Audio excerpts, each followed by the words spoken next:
Fine, So you got your fine. Straight up.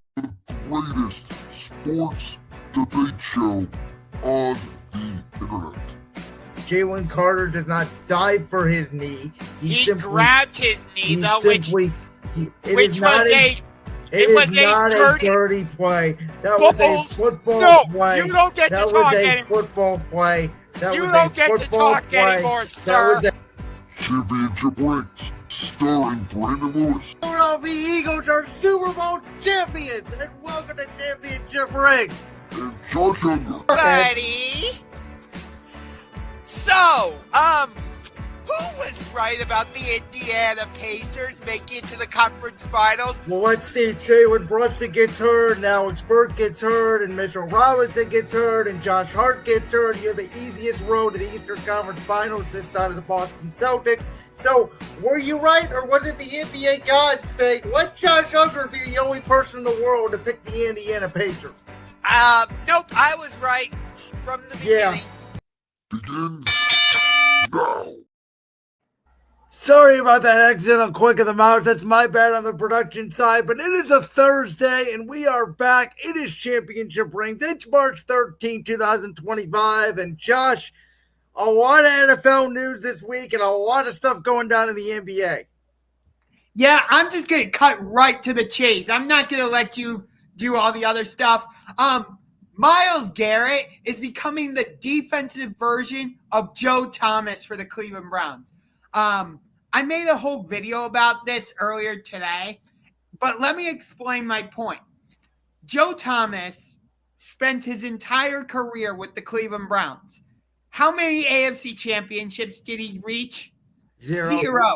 How many Super Bowls? Zero. How many Lombardis? Zero. Did he end up, getting his jersey retired or number retired, however you want to say it?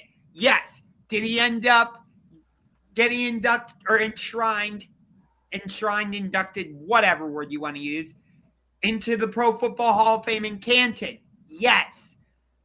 But, he never got to experience playoff success of any kind. During his entire career, the Browns didn't go to the playoffs once. Now, that's where it's a little bit different for Myles Garrett because the Browns have been to the playoffs 2 times in the last 4 years, I believe it is, if I'm doing the math right. Yes, with Stefanski, correct. 2020 and 2023. So I get it, but I just don't get. So I understand why there would be criticism of me saying it, but basically they're the same in that. Well, do you get what I'm saying? Yeah, I do. It's a little bit of it is like Joe had to deal with more dysfunction, obviously, because of the fact that, he dealt with more head coach than Myles. Myles at least has made the playoffs twice. But I don't understand this move at all from either side's perspective. For Myles Garrett, clearly the statement he said, clearly the fact he went out on Media Row, clearly when he called out Andrew Berry, it was all a lie. It was all about the money. And it almost seems, not to cut you off, but it almost seems hypocritical in a way. Yeah, it is. And to be honest with you, from the Browns' perspective, Josh, I've been saying this for weeks. I would have liked, and there's nothing against Myles Garrett. And me and you have both talked about the fact that we don't feel like Myles Garrett, is this all-time great pass rusher that everybody wants to put him up against. And he has notoriously somewhat taking plays off and doesn't play the run. We have both talked about that. He's a 2-time defensive player of the year, correct? He is, and the 1 year was legitimate. The other one, I didn't really feel like he earned it. Sometimes I feel like he gets meaningless garbage time sacks to boost his stats. But that's my point is that's what he's going to be doing here in Cleveland because this is also my opinion. I don't think any non-quarterback, even receivers, defensive linemen, as great as they are, I don't think any non-quarterback in the league is worth $40 million a year. And I also think if you're going to pay Myles Garrett $40 million a year, I don't care about the fact that they're talking to Kirk Cousins and Russell Wilson and they signed or traded for Kenny Pickett from my Super Bowl champion Philadelphia Eagles. They are taking Shedeur Sanders number 2 overall. You're not paying Myles Garrett and then not selecting a quarterback is my takeaway. The only way I could see them not going Shedeur is if they sign Russell Wilson. And then maybe you go with Travis Hunter at number 2. That's the only way. And on the note of Kirk Cousins, Atlanta's not planning on releasing him. So the only way you're going to get Kirk Cousins as of right now is through trade. Yeah, can I throw something at you about Travis Hunter? I know this is a Myles Garrett topic, but it's a little bit of a draft topic as well. I think Travis Hunter in the NFL is a defensive back, and in my opinion, defensive backs are not worth top 5 picks. That's fair. I don't think, and by the way, for the record, if he's an offensive player, I think he's more of a slot receiver. I don't think he's a dominant number 1, and I don't think that's worth a top 5 pick. So I don't see the value in Travis Hunter like other people do. And I think it would be a waste of a pick. And I also think now, if you're paying Myles Garrett, and as much as I value pass rushers, I think Abdul Carter would be a little bit of a waste of a pick. Like, to me, you would have to take a quarterback now if you're paying Myles Garrett. So that's where I disagree a little bit with you.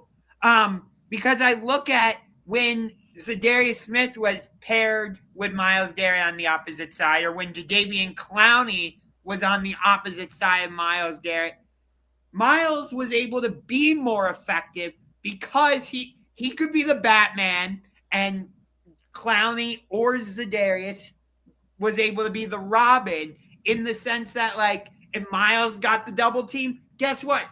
That meant he was. And I agree with you on that. But what I'm saying is, I think you can find those resources and those other defensive linemen in the draft in later rounds and in free agency.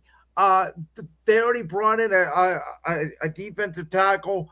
I know who they signed. I'm forgetting his name. I know they got the linebacker too, Joe Chireferon from Tampa Bay.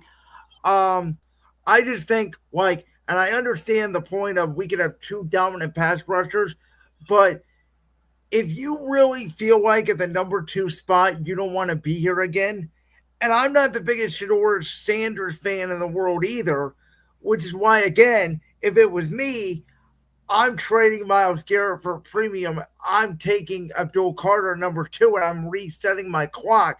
Paying Myles Garrett $40 million to me means I have to win now.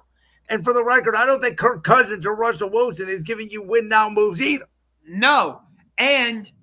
But the problem is you can't trade Myles Garrett now, because with this new contract extension, there's a no trade clause in Exactly. there. And they're not going to trade him, which is, again, why I believe it was a mistake.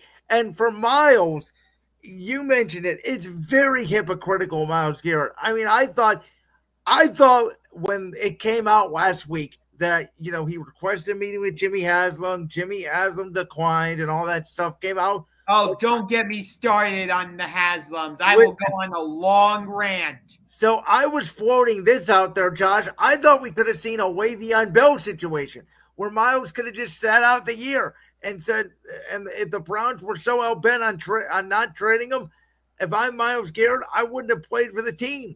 And yet now he gets $40 million a year, and he's just going to be stuck at purgatory, in my opinion. Yeah, his career is going to wither away, just like Joe Thomas. At least Myles could say he had more competitive teams than Joe. I will say that for the majority. Obviously, Myles made the playoffs twice. Joe never made the playoffs. So that is something. Yes, but think about this. Since Myles has been here, we've had, Hugh Jackson, Greg Williams, Freddie Kitchens, Kevin Stefanski. So that's 4 head coaches. Joe went through Romeo Crennel, Eric Mangini, Pat Shermer, Rod Chadzitsky, Mike Pettin, Hugh Jackson. So that's 6 or 7 head coaches. I'm just saying, I think the comparison is fair between. It's fair without a doubt. And again, I think Myles Garrett, money talks. I think it's a stupid decision by him and the organization. Like, I would be fine with paying him $25 million a year. 40 to me is ridiculous. I don't think anybody in the NFL, I don't think Justin Jefferson is worth $40 million a year. I don't think Jalen Carter is worth $40 million a year. I think the only people that are worth $40 million a year are quarterbacks.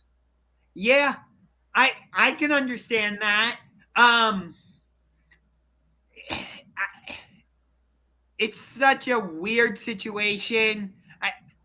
I don't know what to make of this team for the coming season.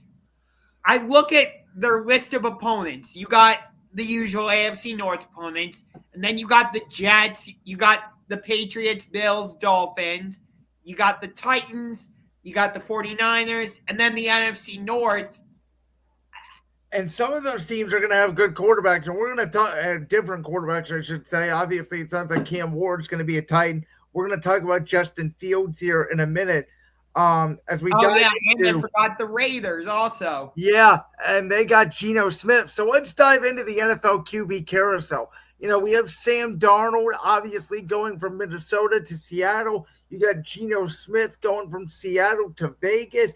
Daniel Jones leaves Minnesota to go to Indianapolis. You got Justin Fields, who obviously is going from the Steelers to the Jets as a bridge-like quarterback.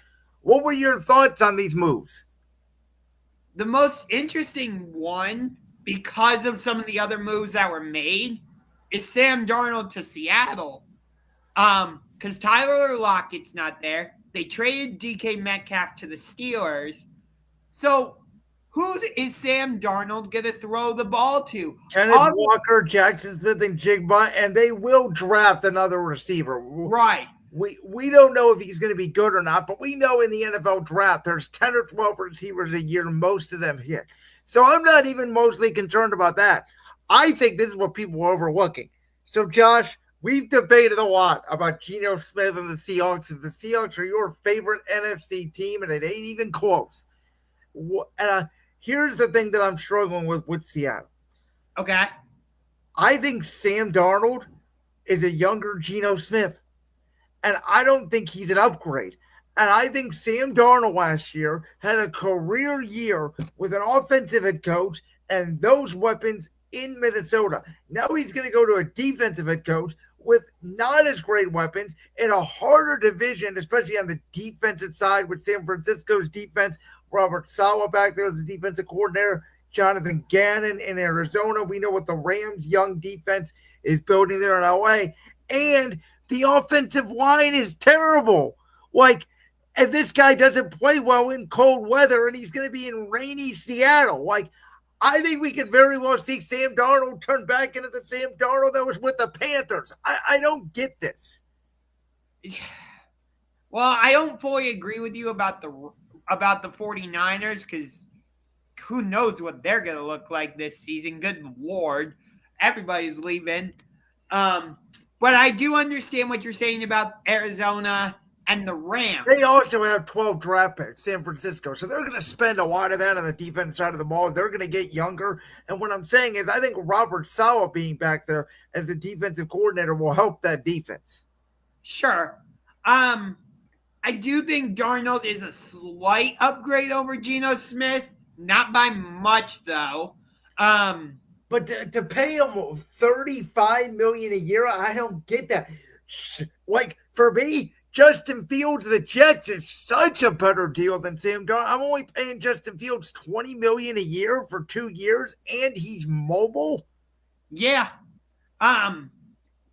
That's interesting to me, because does that mean the Jets aren't going to draft a quarterback? Or... So I'll throw this one out there. I threw this one out there a couple weeks ago. A lot of people aren't talking about it.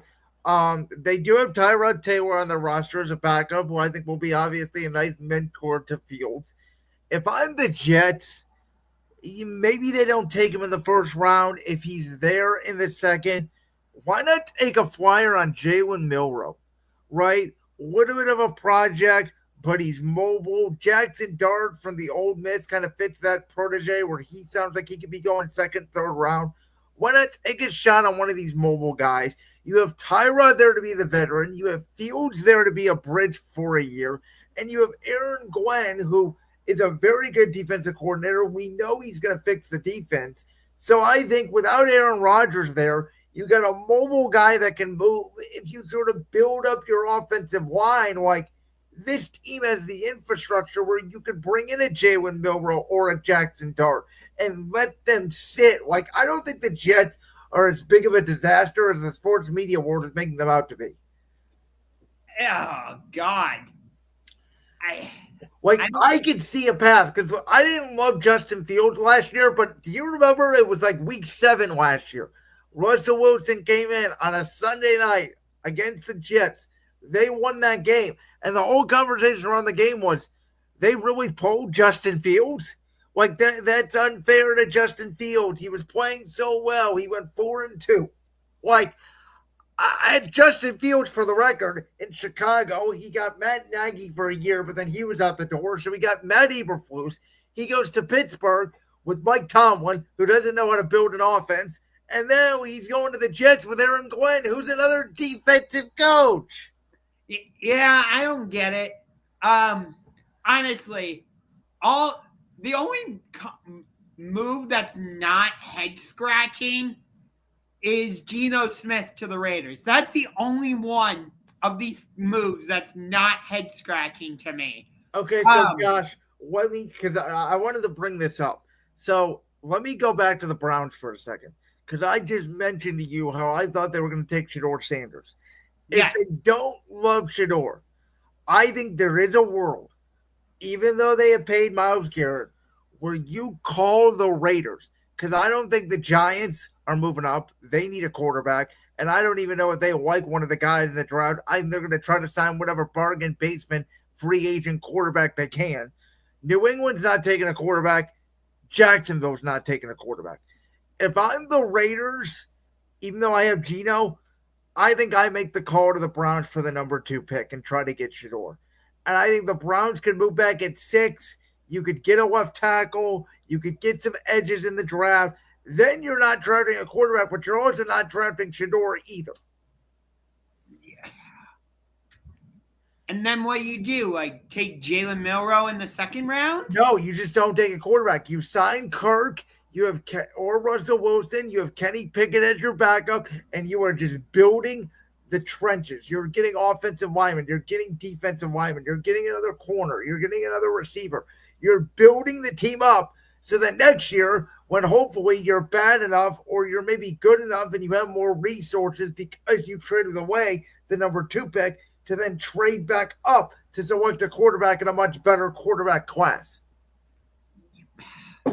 Like that would be the conversation I would have, would be because to me, Geno Smith is a bridge. So if I'm the Raiders, I like having Geno there for 1 year and having Shedeur sit behind him. Like Geno Smith, we know what he is. We know what Pete Carroll is. We know what Chip Kelly is. We know what the Raiders have. I don't care about their head coach and their offensive coordinator. They have the 4th best quarterback in their division still. Oh, I agree with you. Period. So in order to get better at that position, Geno Smith is not the long-term answer. They need to go get Shedeur Sanders. Honestly, I don't know if the Browns would do it. I don't. Let me ask you this. If you're the GM, do you mind that as a fan? Like, would you mind if that happens? I mean, the Browns are just a dumpster fire, so it wouldn't surprise me, honestly, at this point. But I don't even know how to respond to that question. Really and truly, I don't know how to respond. You know, I'll tell you one that I think is interesting here. It's sort of our last one on the board is Daniel Jones.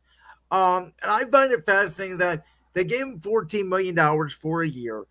I still like Anthony Richardson. I think he's got a lot of talent in him, though I struggle with the fact that he literally could throw a 45-yard bomb perfectly and then couldn't hit a layup. Just don't understand that. I mean, excuse me, if you're going to pay Daniel Jones $14 million, I think you're paying him to start. And so it's like, does a team like a Vegas or even a Cleveland or, the Jets even though they brought in Fields, like, do you try to take a flyer on a guy like Anthony Richardson? Are the Colts saying we're moving on from him? I don't know if the Colts are outright saying that. I do think what they are saying, though, is this is your last chance to prove to us that you can be the long-term quarterback. Well, here's the problem. Let's say Anthony Richardson does win the job as your backup quarterback and it really costs $14 million. So I view it as like, I think Daniel Jones is going to start, and I wouldn't bench Anthony Richardson again. He needs to play. Yeah. And that's why I'm saying I think the Colts are doing this to say, like, this is your last chance. So basically, you think this may be, a lot of times in the NFL, we hear QB competitions and one guy really has the leg up. This may be the most 50-50 even quarterback competition we have in the league this year. Yes, I 100%. You look at the teams that are like going after the services of Russell Wilson and Aaron Rodgers. It's primarily the Giants and the Steelers. Browns to a lesser extent, but it's primarily the Giants and the Steelers that you're hearing about that, right? Think about Indy as well and Seattle, like all these teams that are middle of the pack, that probably aren't going to get a quarterback. What it tells me is we think this quarterback class stinks, and we'd rather go with a bridge for a year.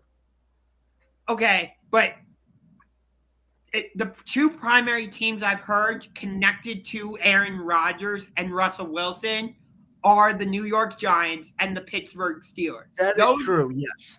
So, and where I'm going with this is the Giants and the Steelers have been two of the pinnacle franchises in the NFL, right? For the most part. And now you look at both of them, and neither team can really figure it out. Like, for example, the Giants have been. Both of them had a Hall of Fame quarterback. You can make the argument for Eli Manning. I don't know if he's going to be in the Hall of Fame or not. Ben Roethlisberger, I think without a doubt, will be a Hall of Fame quarterback. Both of those guys were taken in the same draft in 2004. We know the story. And both of them ever since, Pittsburgh tried it with Daniel Jones, Kenny Pickett. The Giants tried it with Daniel Jones. And both of those guys did not work out for their respective franchises. And now they are doing what the Colts basically did for years with Carson Wentz and Phillip Rivers and Jacoby Brissett, and what Seattle is now doing, in my opinion, with Geno Smith and Sam Darnold. And it's putting the Band-Aid on it. And I'm telling you right now, if I'm Aaron Rodgers, the Steelers and Aaron Rodgers does not solve Pittsburgh's issue. DK Metcalf, which we'll get into here in a second, DK Metcalf does not solve the Steelers' issue. The Steelers' issue is an offensive line issue. And so I think they're just trying to Band-Aid it. If I'm Aaron Rodgers, you may think I'm crazy. I think the better situation for him between the Steelers and the Giants is the Giants. Oh, no way. Hold on. Let me explain. Do they have an offensive coach? Yes. Brian Dable, who we know is smart. We know he got Daniel Jones. We got the best out of Daniel Jones. We know the work he got with Josh Allen in Buffalo. We know he coached with Tom Brady in New England with Belichick. Dable has a history with quarterbacks. We also know their offensive line is actually really good. They have two cornerstones at left and right tackle. They have a really good center. Could their guards need some upgrading? Sure. Their defensive line is actually the strength of their team. It's actually one of the best defensive lines in the league. Dexter Lawrence, Brian Burns, Kayvon Thibodeau, and they have a really good young wide receiver who I think you can make an argument is top 6, top 7 receiver already in the league in Malik Neighbors, and a running back who, even though they gave up on Saquon Barkley, that Tracy kid that played last year for them, has some potential. Where Pittsburgh right now, they just let go of Najee Harris. They have DK Metcalf and George Pickens, but it sounds like they're going to move on from George Pickens. And both those guys are needy wide receivers in an offense with Arthur Smith, who is not a great offensive coordinator. They're going to want to run the football. They don't have a great offensive line, and their defense got shredded at the end of last year. All of that is true, and yet I still say Pittsburgh's the better situation because, honestly, right now, if you want to go to a quarterback graveyard, go to the Giants. That place, that organization is horrible right now. They are, but I mean, I think Aaron Rodgers makes them a 6-7 win team. I'm not saying great, but what is Pittsburgh going to be with Aaron? 7 or 8 win team? Probably 9 because they'll get to over 500 because that's what we do. Yeah. Which at this point, Steelers fans, I'm surprised the Steelers haven't at least considered moving on from Mike Tomlin. By the way, which conference is more likely for me to not win the division? Because both divisions are hard. NFC East has Philly, Washington, and who the hell knows what Dallas is doing. AFC North, you got to play Lamar, Burrow twice a year. We know who the hell, what the Browns are doing. But which conference gives me a better chance to at least make the playoffs? I would argue it's the NFC, and bonus, I get to stay in my house I already live in New York.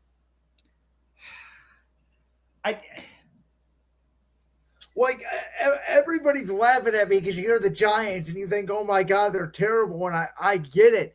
But because they are. They are. But I hate to say this because they are my NFC East rival. The infrastructure is there. The Steelers' infrastructure is not there. If I'm a quarterback, offensive line is my number one issue. The Giants definitely have a better offensive line than Pittsburgh.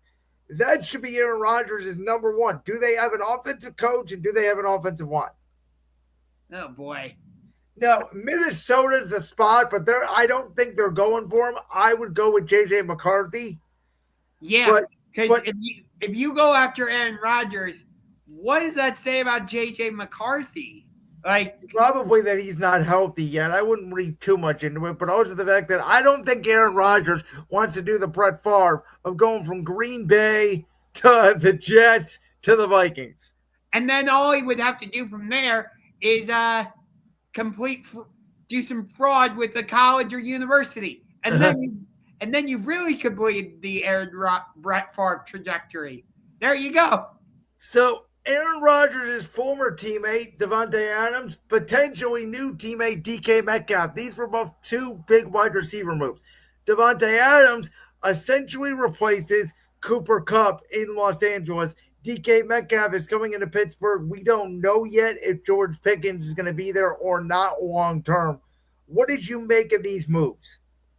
So the Davante Adams one doesn't really surprise me because they decided because Matt Stafford is staying there. That was less surprising to me.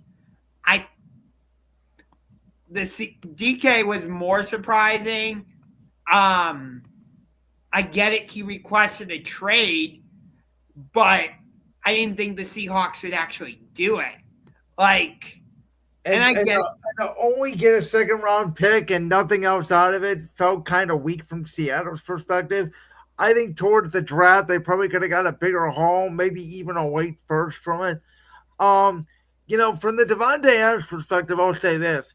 Obviously, ever since he left Green Bay to go to Vegas and play with Derek Carr, and then he went back to the Jets and Aaron Rodgers, he hasn't been viewed as the same receiver. But you watch him at the end of last year when Rodgers started playing well towards the end of the year with the Jets. Davante actually made a lot of plays. And I don't think what a lot of people are talking about here is yes, they did let go of Cooper Kupp. But Cooper Kupp and Puka Nacua are very similar players. They're SWAT-esque players. They're possession. Even though they're number one receivers, they play in the slot a lot. They're more possession receivers. They're not really that go deep down the field where Devontae Adams is actually a compliment to Puka Nacua. Sure. He gives you a bigger body. He's a bigger, I really like that move for the Rams. I think it's an underrated move. I think he will fit in beautifully there with Stafford and Puka Nacua as long as he's healthy. Even though they made this move, I don't think it takes them out of the wide receiver market in free agency or in the draft. I agree with you on the draft. They may bring in somebody, a speedster who's not great, like a Nelson Aguilar type, a Jalen Reagor, etc. Maybe like a Kendrick Bourne, maybe somebody like that you could take a flyer on in free agency. But I agree. I don't think they necessarily are out of the receiver hunt in the draft. Pittsburgh-wise, to me, and I don't know what the relationship was like with Russell Wilson and DK Metcalf, but Russell Wilson's strength in Pittsburgh was throwing the moon ball to George Pickens and whoever else, and that was his strength in Seattle with DK Metcalf. That's not necessarily Aaron Rodgers' strength. I think if you have Aaron, DK Metcalf on one team, that's bound for an implosion. So, I don't know. Especially if you keep George Pickens, too. DK Metcalf requested a trade because he wanted to go to a warmer city. And he got down to Pittsburgh. Yeah. Which is not a warmer city. Now, he got paid, by the way. And the weird thing about it is, as you and I both know, what's the one position in the draft the Pittsburgh Steelers ironically draft well? Wide receivers. Yeah. And yet they suck at drafting quarterbacks outside Ben Roethlisberger. Well, and they suck at drafting linemen, which is so weird for a team that's built on culture and toughness. They can't get the offensive line right. Like I was saying earlier, that's their problem. Sure, could they have used a better number 2 wide receiver? Yes, but I don't know. Paying DK Metcalf $30 million a year, and then if you keep George Pickens, this just again feels like another Band-Aid where we're going 9-8. Yeah, like I said earlier, I'm surprised the Steelers are still okay with it. Chuck Noll won 4 Super Bowls with the Steelers as their head coach. Bill Cowher won 1. I get it. And Mike Tomlin, sure, never had a losing season, but he hasn't been to the Super Bowl since 2010. They haven't won a playoff game since 2016. They've lost 6 straight playoff games, I think it is. Their last playoff win, I think everybody will remember the game. They beat the Chiefs by kicking field goals. That was the Alex Smith Kansas City Chiefs. Yes. And I believe the only other playoff win they've had since that Super Bowl was Matt Moore when they beat the Dolphins. Yes. They lost to Blake Bortles. Yeah, think about that. They lost to freaking Blake Bortles, who really should have beaten the Patriots in the AFC Championship. He really should have. I mean, that Jacksonville team was up 20-10. Tom Brady, obviously, with the stitches, came back down 10, scored 14. We know the end of the story there. But, yeah, Mike Tomlin always says, the standard is the standard. I guess the standard around Pittsburgh is 9-8. I really don't care. Congratulations. You're going to finish second or third, depending on what happens in Cincinnati, depending on if they can get their defense right. You're better than Cleveland. Whoop-de-doo. Yeah, whoop-de-freaking-do. You'll make the play. You might make the playoffs, get bounced out in the wild card, whatever. Honestly, you look at the NFC, I don't think there's room for the Giants because I think at least 2 teams are coming out of the NFC North. I would put the Lions in there, and I think it's going to be Chicago. I could see Chicago getting in there. Let's talk about the Bears because, I was debating on putting this in quotation marks of Brandon's Bears because we all know how much I talk about the Chicago Bears and how in I was last year on the Chicago Bears, and Matt Eberflus let me down. Ben Johnson comes in, and the first thing he does, the head coach of the Chicago Bears, is completely fix their interior of their offensive line. They have a new left guard, they have a new center, and they have a new right guard. Now, they could upgrade at left tackle theoretically in the draft if they want to, but for the most part, this offensive line is set. And that was the weakness of this Bears team. And I think, and somebody floated this out there, we know Ben Johnson's history with 2 running back systems. There's a possibility I think they could take Ashton Gentry, the running back from Boise State, in the first round, pair him up with DeAndre Swift. Could you imagine that? With Caleb Williams, with DJ Moore, with Roma Dunze, a good, powerful offensive line. Like Detroit, everybody was afraid of losing Ben Johnson because Ben Johnson is going to try to rebuild exactly what he helped rebuild in Detroit. It's going to be interesting. I think the biggest piece of this offensive line rebuild or redo, whatever word you want to use there, for the Bears, actually not only it helped them, but hurt the Chiefs by trading. I disagree a little bit because I think center is more impactful. The guy they got from Atlanta, Dalton Reisner, I believe his name, he was the number 1 center on the board. He was the number 2 ranked center last year by PFF. I get what you're saying. I think Kansas City will probably figure it out. Andy Reid knows how to rebuild offensive lines. Does he though? Yes, he does. He rebuilt. Remember when they got blown out by Tampa Bay in the Super Bowl? They rebuilt the offensive line the next year like that. Boom. They've never really been able to solve their left tackle issues. But in terms of the Bears, I stand by what I just said.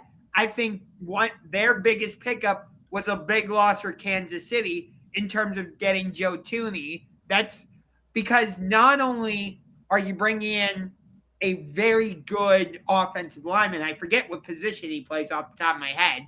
Left guard. Okay, left guard. Thank you. But you're also bringing in somebody who's coming from a winning organization. So not only that, but he won Super Bowls in New England as well. That's how Kansas City got him. Yes. So that just further enhances my overall point, which is he can bring some of that winning culture that you were just talking about with Ben Johnson. Like Ben Johnson is coming from a winning culture in Detroit. So you bring in more of that. We've talked a lot about this. That's exactly what the Bears need to do because of the disaster that it was last year. Josh, if J.J. McCarthy's as good as I think he may be for the Vikings, I'm back to my Packers are the worst team in that division take. The NFC North is going to be fast. I'll say this.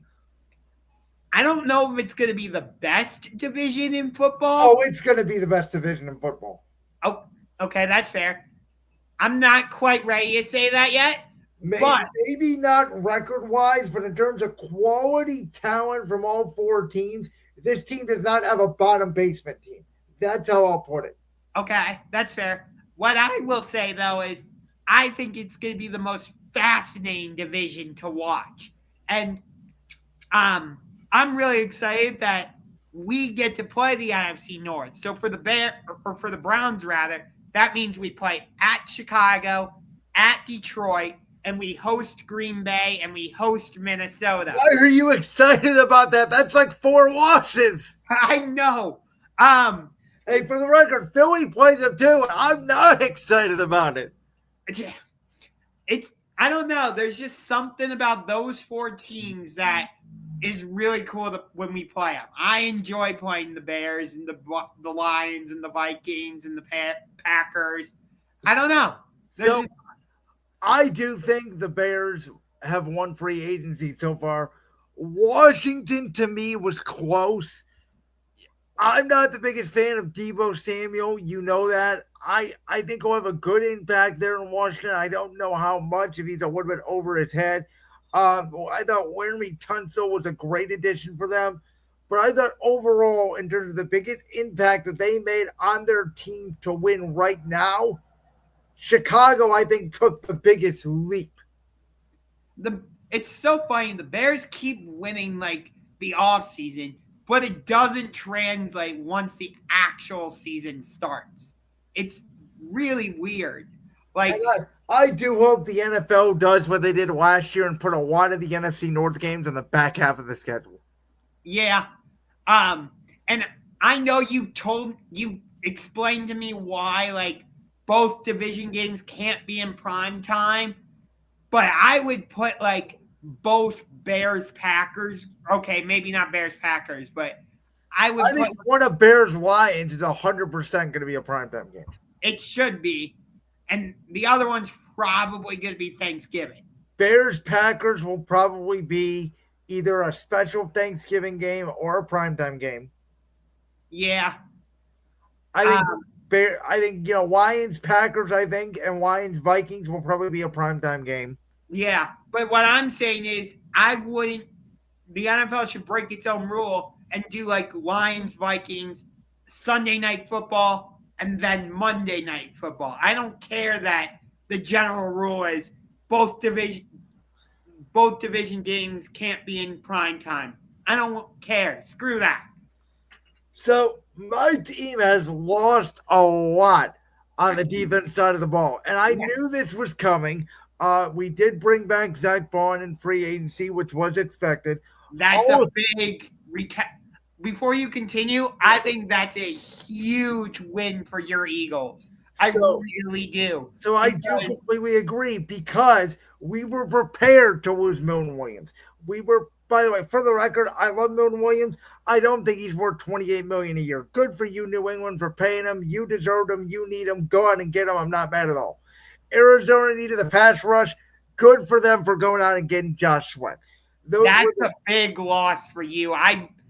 I'll let you continue in a minute, but I think losing Josh Sweat is actually going to hurt you guys, at least to a certain degree. I'm not saying your defense is going to fall apart and all that, but what I am saying is I think Josh Sweat was a huge part of that defensive line and why you guys were able to be so effective last year.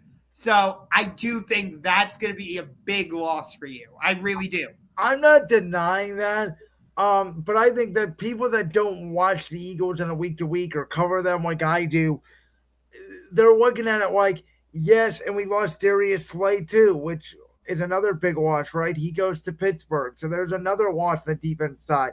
And you trade C.J. Gardner-Johnson to Houston, another safety loss. So there is a lot of big losses, but Philadelphia is counting on young guys like Sidney Brown, who I know they're high on at safety to replace C.J. Gardner-Johnson. Kiwi Ringo, guess which college he went to? Georgia University. The University. You might as well at this point. You might as well call the Philly defensive line like Georgia 2.0. You might as well call the defense Georgia 2.0 because not just the defensive line. There's Nakobe Dean. There's Kiwi Ringo. They're counting on Jackson Hunt, who they drafted in the 3rd round, a lot like Milton Williams, and Ajoro, who they drafted in the 7th round. These young guys who did not play a lot last year, the way guys like Milton Williams and Nakobe Dean and Nolan Smith did not play a lot the year before to step up. And I think these guys can. I think the losses are more about they won't be as effective this year, and the depth is going to be a little bit damaged. And I think it's going to be about, hey, we got to lose some guys because Jalen Carter is due here, and Myles Garrett just got $40 million. Jalen Carter's going to be right up there, if not surpassing that amount of money. So that's what these moves were about. Yeah, and I get that. I don't think losing Kenny Pickett's that big of a deal for your Eagles. Well, I wasn't even talking about Gainwell because we just brought in A.J. Dillon, obviously, and Will Shipley is there, who we drafted last year, who I like. I don't think Barkley is going to go for 2,000 yards again. I think they are going to try to conserve him a little bit, even though they did give him a contract extension. The one move with my Eagles that no one in the media is talking about that I will report here exclusively on Championship Rings is if they get the right price, there is a reason why today they signed another tight end in Harrison Bryant. I would not be surprised if Dallas Goedert gets moved this offseason. Okay. No, but I was talking about with you guys trading Kenny Pickett, like that wasn't surprising to me. And we got DTR back. He's going to be a camp body. Tanner McKee's going to be QB2. Yeah. But here's the thing. I think your defense will take a little bit of a step back. Not like, oh my God, what's wrong with Philly's defense, like that level. But, like, maybe I don't think you'll be as great as you. And our schedule this year is ridiculous. We had to play the entire AFC West. We had to play the entire NFC North, and we have to go to Buffalo. Like, it is going to be a gauntlet. So I agree with you. I think we are going to take a little bit of a step back, especially early in the season. I think a lot like last year. Remember, the defense struggled the first 4 games. Took them time. Then they started to get going. I think you're going to see something similar. They're going to rely on a lot of these young guys to get better throughout the year, a lot like Kansas City did when they won their Super Bowls. Remember, the year they beat us, Super Bowl 57, a lot of those guys were young. Now they're homegrown, and now they have one of the best defenses in football. Yeah. It'll be interesting to see how your schedule lines up because we talked about it. What was it? Was it last year that you guys had to run that gauntlet, or was that 2 years ago? That was 2 years ago when they gave us San Francisco and down. I mean, that was when the meltdown happened. San Francisco, Dallas, Buffalo, Kansas City, back to back. Yes. It'll be with the list of opponents you mentioned. I'll be curious to see if the Eagles get that type of gauntlet again at some point. And if they do, how does your defense handle that? It'd be always impossible not to get it unless you throw in like a Giants and a Raiders like in between. And even the Raiders could be, not a joke. It's Chip Kelly's return to Philadelphia for the first time, believe it or not. Okay. So that's going to be an emotional game, I think, for a lot of the fans out there. Obviously, we know the way Chip Kelly ended in Philadelphia. And, I still think we have one of the best rosters in football, but it wouldn't surprise me if we go from, 14-3 to 10-7, and Washington is right there, or hell, even steals the division. I still think you guys are going to win the division, but I think it's going to be nip and tuck between you and Washington all the way through. Well, the NFC East hasn't had a repeat winner in 21 seasons. If I'm the NFL, I don't know if I would put the game in Philly or in Washington, but I would make the week 18 game be Philly, Washington. I would.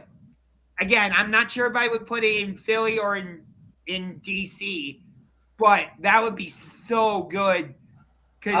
I think it could be a week 1 matchup in Philly. I'm also envisioning maybe they go with Chicago. Maybe. Out of the notch, Ben Johnson. Maybe. I mean, the NFL did that with Detroit a couple years ago. The options I see right now for week 1 are basically Dallas, Washington, Chicago, Detroit. I'm surprised more people aren't mentioning the Rams. Yeah, but it's hard when you ask a team to go West Coast to East Coast week 1. I know, but I feel like the Rams gave you your best fight in the playoffs last year. I'm trying to think. You know why? I think that game against the Rams is in LA. I thought it was in Philly. I'm pretty sure. I could be wrong on that. I can double check that real quick. Because if it's in Philly, then I think, to me, I would do the Rams.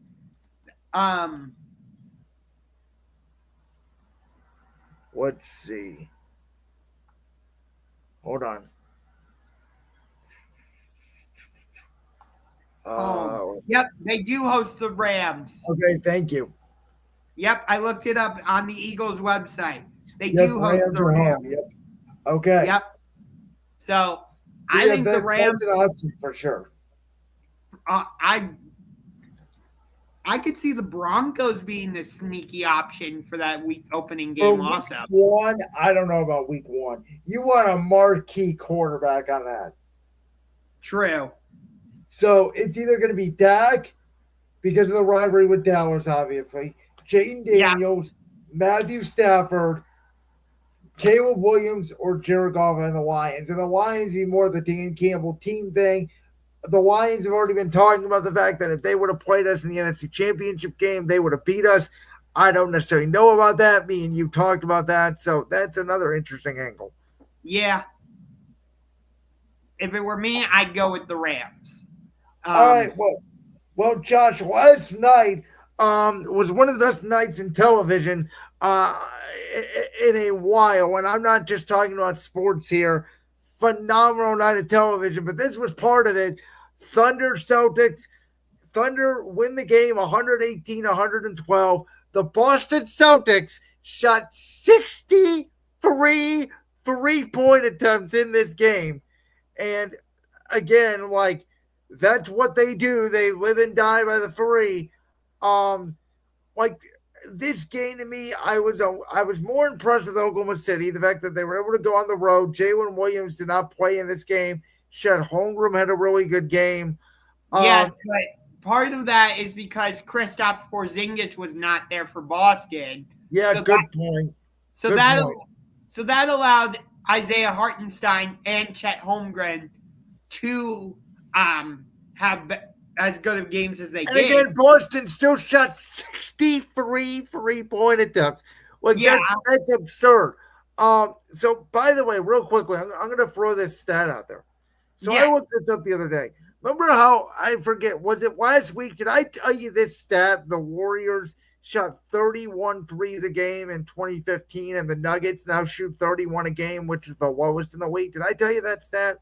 No. Okay, well, there you go. There's one stat. The Warriors shot the most threes at 31 10 years ago. Now 31 is the least amount by the Nuggets. Here's the other one, Josh.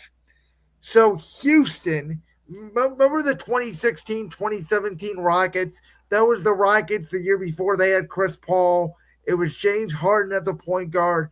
They shot on average 43 threes a game. That's an NBA record at this point. Boston is set to obliterate it because they are now on pace to shoot 48 threes a game. It's crazy. Would they have shot that many if Porzingis was there? I don't know. They probably would have shot more.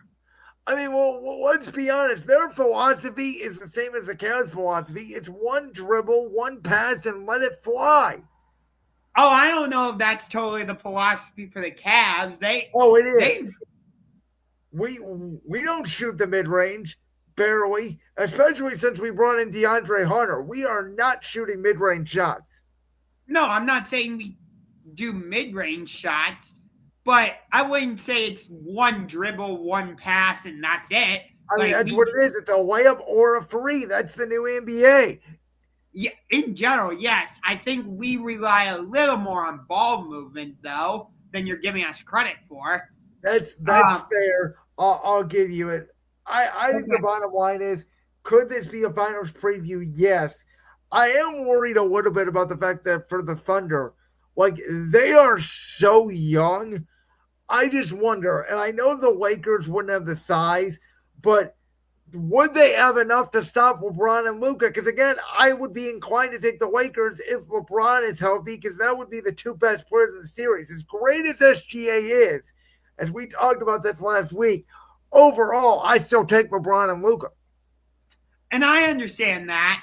Totally. The West is so interesting because since LeBron has gotten injured, the Lakers have fallen from the 2 seed down to the 4 seed. Yeah, we're going to talk about that here in a minute in regards to the standings and what it means for the West.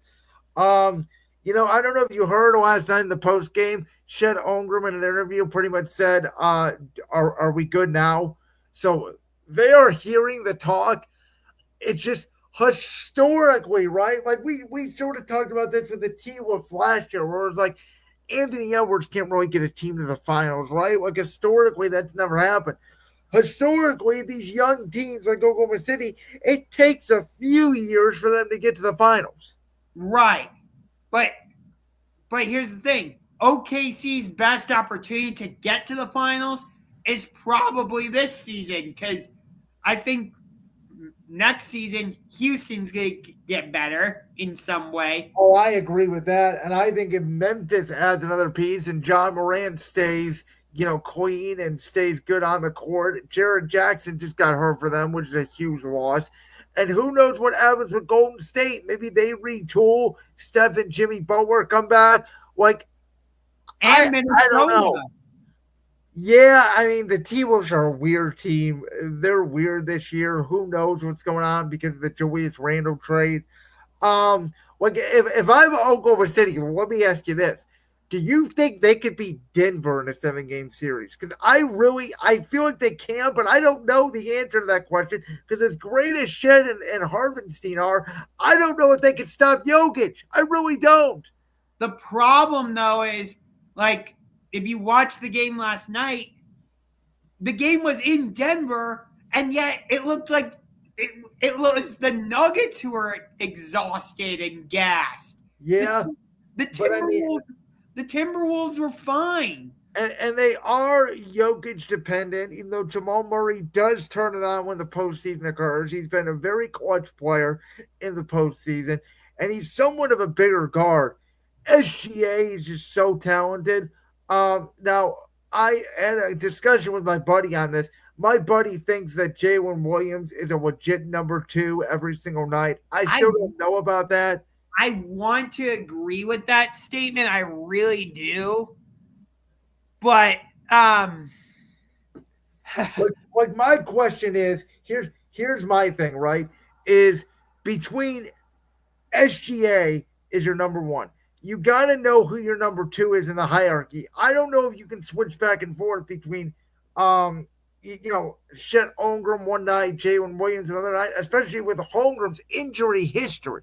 Well, I'm not 100% sure Jalen Williams is the number 2, because if he could consistently give you what we know he's capable of, 20 points and 6 or 7 assists, I would say, yes, he's the number 2, but he's missing that consistency, that's part of my hesitancy with Oklahoma City. We know what we're going to get with SGA, but I'm not always sure what I'm going to get from Chet Holmgren. Here's the thing. I think they will kill whoever they play in the first round, which looks like it's probably going to be the Clippers or the Kings. I think that's a 4 or 5 game series. I think they obliterate them. I think it comes down to who the hell are they going to play in the second round? Is it going to be the Lakers? Is it going to be Golden State? Is it going to be Houston? Is it going to be Memphis? That to me will determine their ceiling, because if they play the Lakers in the second round, even if they get by the Lakers, that will make the conference finals that much more difficult. Yes. Any of those series would be great, honestly. OKC Houston would be fantastic. OKC Memphis, I think, would be fantastic. Whereas in the Eastern Conference, if we do not get Cavs Celtics in the conference finals, we've been robbed, honestly. So let me talk about this now as we move into this angle, right? So LeBron went down, so the Lakers are dropping. The Knicks have gone down, but I believe they're still the 3 seed. But Jalen Brunson being down is going to hurt them a little bit, obviously. The Pistons, the Bucks, and the Pacers are fighting for 4 versus 6. Is there a world where one of those teams jump up and take the Knicks spot and go to 3? Because that would be bad, in my opinion, for Cleveland. Why is that? Because we want the Knicks to play Boston. Because the Knicks are a very physical team. If Milwaukee played Boston, I'd be okay with it. But I think we want the Knicks. Milwaukee, outside of Giannis, they're not going to beat you up. even if the Knicks can't compete that great with Boston, they will physically beat Boston up. Okay, I get what you're saying. Totally. I do think Detroit, if they were to play the Knicks, that would be the worst coached NBA. That would be the hardest watch. It's like the Knicks Cavs 2 years ago. Tom Thibodeau and JB Bickerstaff going against each other. Could you imagine those two defensive, tough-minded head coaches that don't use a bitch? I mean, the Pistons are a great story. The Knicks might be able to beat them without Jalen Brunson. What I meant was, I think Detroit could have the same effect on Boston as in New York. I don't know about that because I think Thibodeau is a better coach than J.B. Bickerstaff per se. But the Knicks, they do have a comfortable margin, right? So they're up 5.5 on Milwaukee, Indiana, and Detroit, who are all 18.5 back of each other for the 4, 5, and 6 seeds. So, the Knicks, they're 5.5 up. They're probably not going to leave that 3 seed. But I just wonder, if Jalen Brunson's not healthy for the rest of the regular season and he comes back and they got to play a Milwaukee or an Indiana in the first round, we already know what happened when they played Indiana when they all got hurt a year ago. We argued about it for 2 weeks on this show. That's true. Indiana would be a great second-round opponent for Boston. I think it would be a fantastic series, just like it was last year. How about that play by Tyrese Haliburton the other night? For the record, it was a great shot. I thought it was the biggest travel in the history of traveling that wasn't called. And Mad Dog Russo. He did not take one dribble with the ball. He took about 4 steps without dribbling the ball. But nonetheless, the NBA said, who cares? And then he didn't get fouled for the record. He flopped on the ground and still got it. I was like, okay. Yeah. It was a great play design. It was. People are saying it was like a mesh concept in the NFL, where they just run cross field and man coverage. But I don't like when he gets all stressed and blood pressure goes up. He's a nice guy. Well, Granddaughter Josh is a nice guy, but that's kind of our job is to get the other guy's blood pressure worked up. Yeah, that is our thing. Look at this one. I never use that. I don't remember this at all. I have no idea what this comment is, for the record. Neither do I. I don't know what that's all about. All right, so let's take it from the Lakers' perspective, though. So they're playing the Bucks tonight in Milwaukee. So if you look at the West, right, they've already dropped to the 4 seed. They are right there, though, with the Nuggets and Grizzlies. But they could even fall back further as to 5th. They're only a half game up for 5th. So, to me, there's no way they could drop further than 5th unless they somehow lose a bunch of games and Golden State catches them. But I don't think that's likely that they would drop to 6th. So, I'm looking at this going, can you find a way, even if you don't get the 2 seed, can you find a way to avoid Oklahoma City till the Western Conference Finals? That's what you gotta do. Well, here though, let me ask you. I think this is the most interesting question in all of the NBA right now.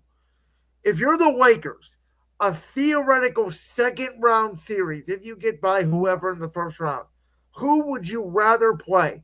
The team that you couldn't beat for the last 2 years in the Denver Nuggets, or by far the hottest team in your conference who's dominated the conference, but they're young, the Oklahoma City Thunder? God, I don't know.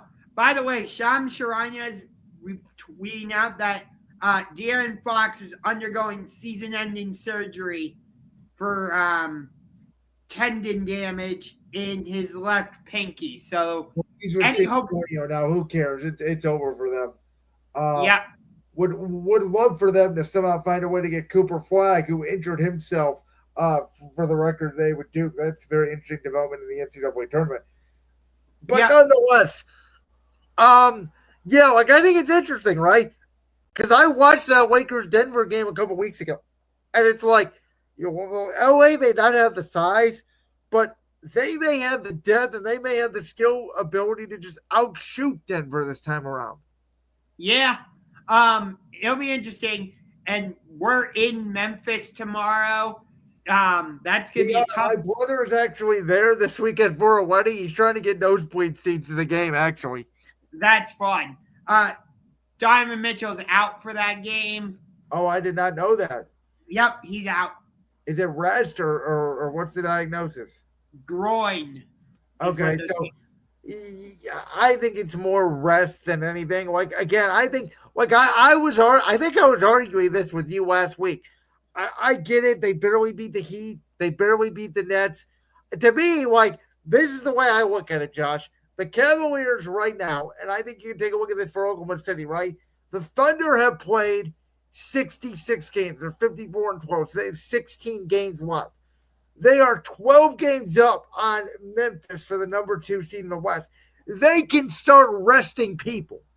Yeah, they for sure can.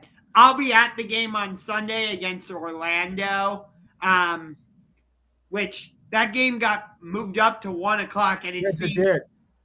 Because it's on ABC. I think that says way more about us than it does Orlando. Yeah, I agree. Let me throw this at you real quick, Josh. The Cavs have played 65 games. They're 55-10. They're 8.5 up on the Boston Celtics. I know we have a 15-game win streak going, but with only 17 games left, Boston down in the hole 8.5. Like, should we? Can I throw it out there? Should the Cavs start occasionally resting? Like maybe tomorrow night they say, Mitchell, your groin hurts a little bit, don't play. Mobley one night, don't play. Allen one night, don't play. Like we can start getting ready myself. There's no way at this point to me we lose the 1 seed. I agree. I think you should start resting guys. We do have that annoying Western Conference trip coming up. But there's actually a legit reason for that. I think you know why. March Madness. I know. Yes. Obviously, the MAC tournament this week. You got the NCAA first round tournament next week. Josh will be covering that on next week's show. I will not be here. For the record, you guys are going to miss out on me and my awesome hot takes. I've never watched a sports debate in my life. I know you guys. Oh, bullshit. There we go. I finally got a BS out of Josh. Bullshit. You know I've won a few. I saw your stupid post on Facebook. No, it's a stupid post, so now I got it.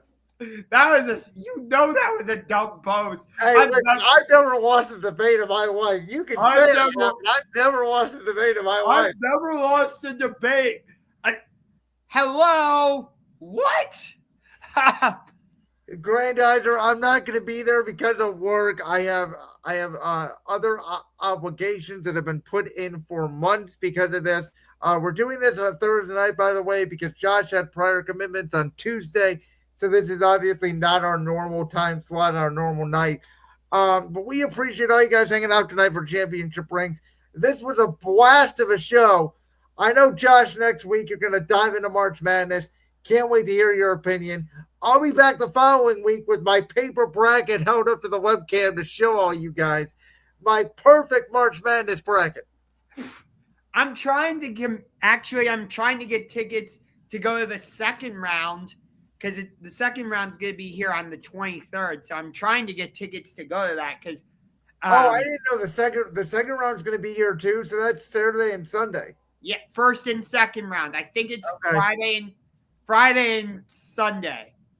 Yes, Friday and Sunday, because it's the 21st and then the 23rd. Well, wait. So the first round's Thursday, Friday, though. Yes, and then. The second round Saturday, Sunday. Yeah, and second round games here are going to be on Sunday the 23rd. Oh, so they split them up with dates. Okay. I got you. Yeah. Okay. Any updates on the Monsters? Yeah. They're still in position to make the playoffs right now, as far as I know. They're playing the Texas Stars this weekend in Austin, Texas. That's what I got. They're actually called, by the way, Grandizer, they're actually the Cleveland Monsters now. They changed their name after they won the Calder Cup in 2016. So there's that. And with that, we are going to go ahead and wrap up tonight's championship rings. Thank you guys so much for tuning in. Josh will be back here next week with a guest to be named later. I'll be back in a couple of weeks. Let's enjoy this, month of March. We may have NBA games, but this is really the NFL offseason, March Madness, MLB coming up. We have a stacked sports month. WrestleMania is right around the corner. I cannot wait for this next month of shows. Yeah. That steel cage match was awesome, by the way. I heard about AEW Revolution. I haven't. Overall, I heard good things about it. No, I was actually talking about the steel cage match for Raw. Oh, yes, yeah. It was. I really liked.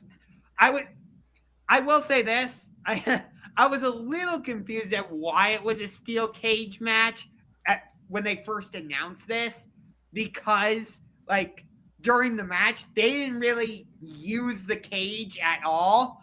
But I think because of the way it ended,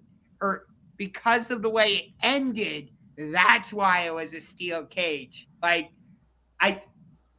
You agree with that? Yes, I do. Okay. So, all right. With that, guys, we'll see you next week on Championship Rings.